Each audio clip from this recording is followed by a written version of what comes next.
Where did I? There we go. Hi, this is Ian Brigette from Alara Systems here with. My name is Mike Kennedy. I'm a senior developer here at Alara Systems. There we go. And we are going to talk about, motion capture today, a bit of rigging, and I think, Mike, you put it as kind of escaping the uncanny valley in some way without having to have a huge staff internally that's all about character animation.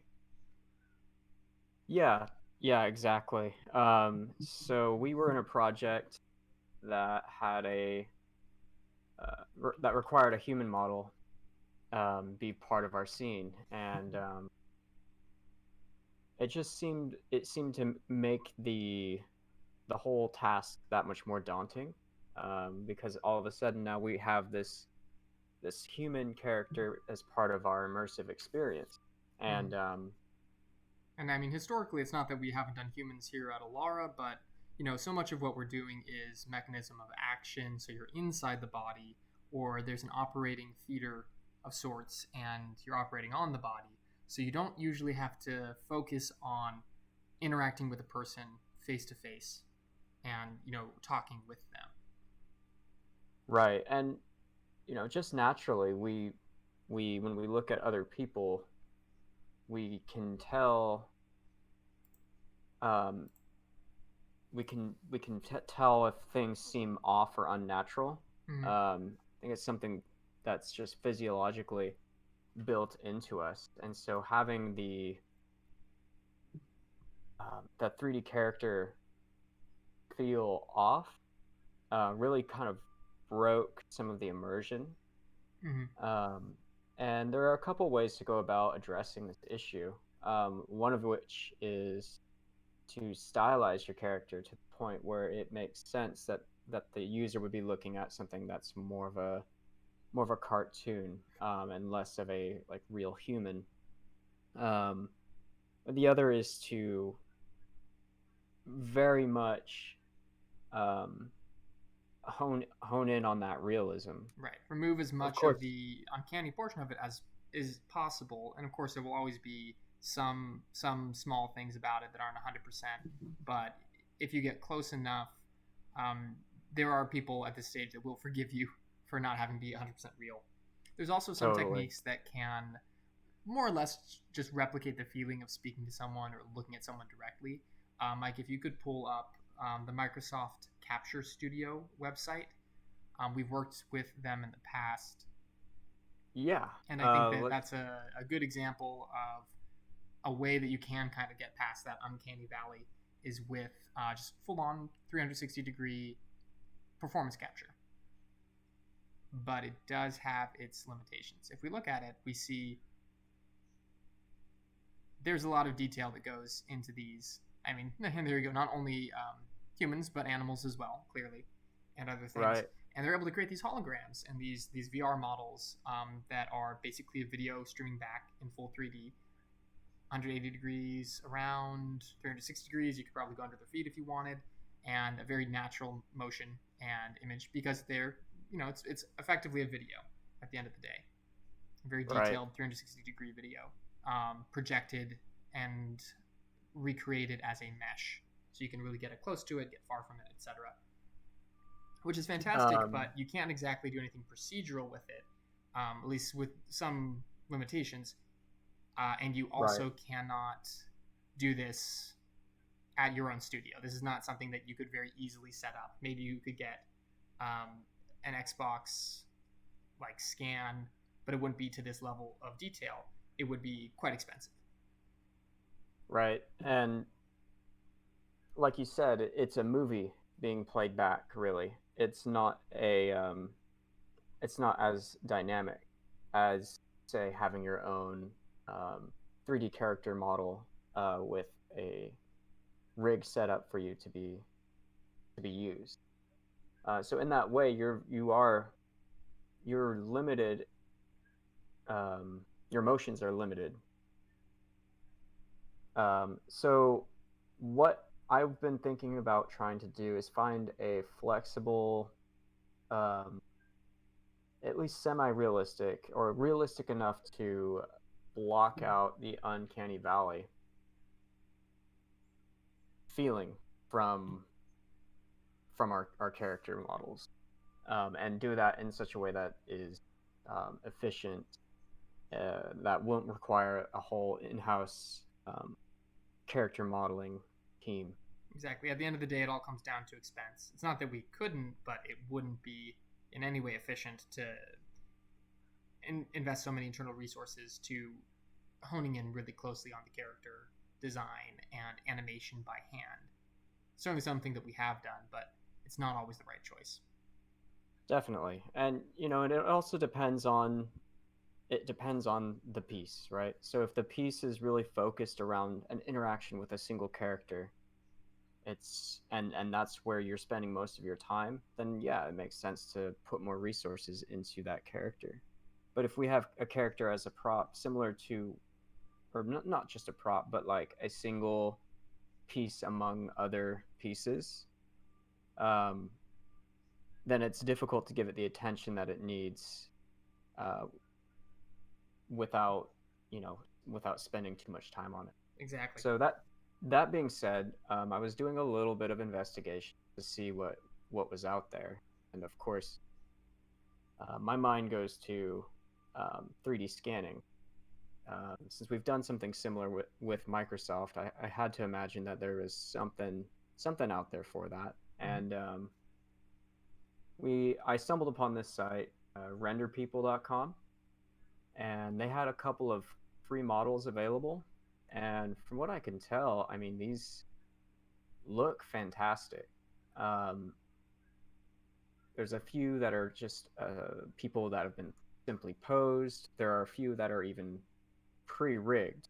And what I really liked about this is that I could, when I choose to download, I can choose what my preferred file format is. So in our case, we're working directly in the Unreal Engine. So they have those assets prepackaged and ready to be imported into the engine, which was really nice. They also have a couple of other platforms that they're readily available for.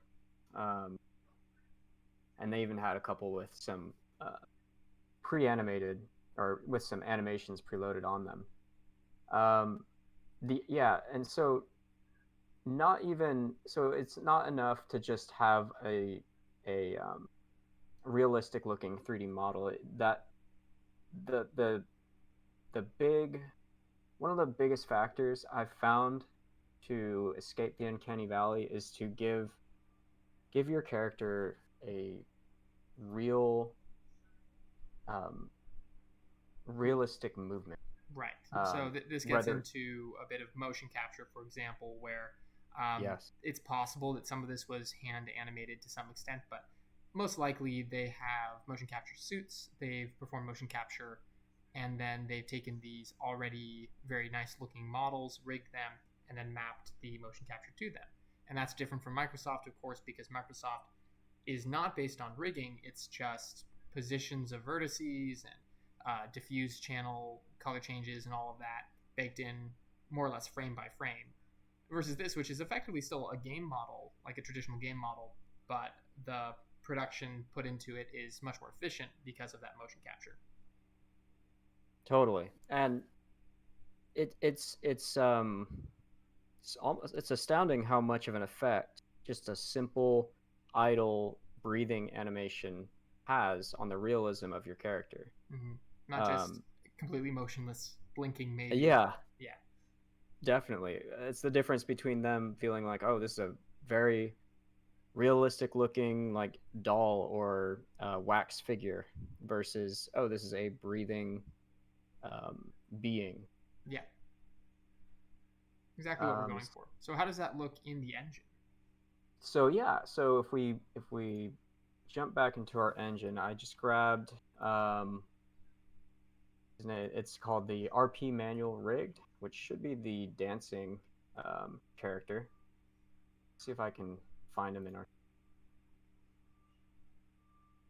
You end up in the wall, of course. Yep. It looks like there it is more or less to scale, which is nice. Yeah. This room is, of course, from the Learn tab in the Epic Games Launcher, one of the realistic rendering samples, though they may have moved it since 4.25 came out. They've got another ArchViz sample instead, but still, kind of just works right out of the box, which is nice. Right. So let's run this and let's see how everything looks. Let me increase my window size here a little bit. Perfect. Okay, notice here he is. He's doing his thing. The lighting's already there and all the motion, and it kind of just works, which is the great thing about having really good sources for, and he's in the wall, really good sources for these types of animations. And the other nice thing about this, and I think Mike, you'll probably agree, is that we wouldn't need a motion capture studio ourselves. We wouldn't need to produce all the animations in-house if we didn't want to, because there are many studios that are dedicated to this type of motion capture process. If you can get the model, if you can get the rig, you can do a lot of work in collaboration with, interactive partners to produce this type of animation for a project. For sure. And that's sort of where this websites like renderpeople.com come in, where they've already got some pre-made people, and you can kind of just browse according to what you're looking for. Mm-hmm. Of course, depending on what project you're trying to do, you may need a order that is more customized to your project. But I'm sure there are.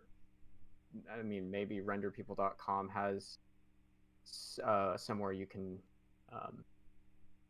set up an order like that, or there might be another website that has something like that. I haven't had a chance to really dig that far into it yet, but I totally agree. And the other thing that is pretty incredible is there are other tools online. I'm thinking specifically about rigging, because that can be particularly challenging. Is it maybe Mixamo that you're thinking of that has an automatic rigger, perhaps? Exactly, that is what I'm thinking.